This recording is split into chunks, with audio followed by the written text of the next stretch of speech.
Base तो बस बजाने के लिए है, आफत मचाने के लिए मेरा नाम ही काफी। दीपक सिंह छपरहिया। आइल न्यू ईयर होटी यार जान से हमर मिले के बाटे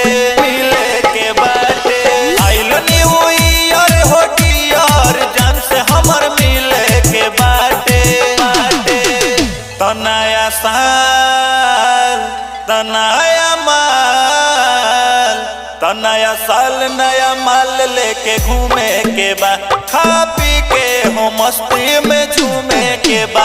नया साल नया माल लेके घूमे के बा, खा पी के हो मस्ती में झूमे के बा।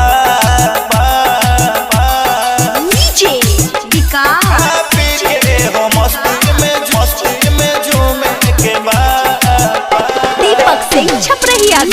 खा पी के हो मस्ती में झूमे के बा।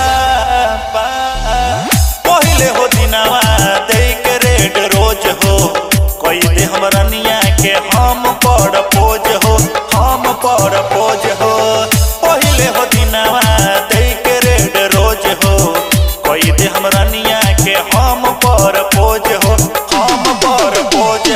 बोलल जाइल भयो के बतिया ख्याल है दिलवा में बाटे। बोलल जाइल भयो के बतिया ख्याल है दिलवा में बाटे। तो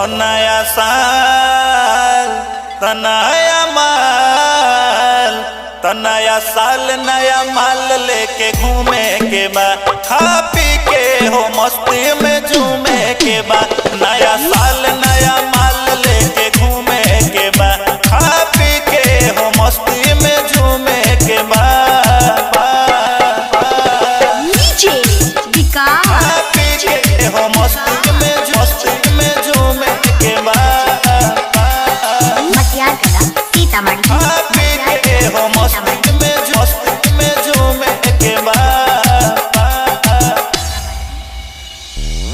दीपक छपरहिया के इहे बा इरादा हो, देव शंकर सन से कइले हई वादा हो। दीपक छपरहिया के इहे बा इरादा हो, देव शंकर सन से कइले हई वादा हो। हो गइल हमरो हो मारे गोमाल रखे के बाटे।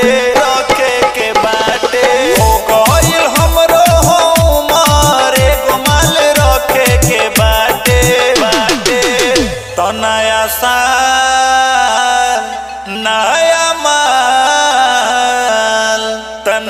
साल नया माल एगो देखे के बा, एगो सुनर सुशील के लपेटे के बा।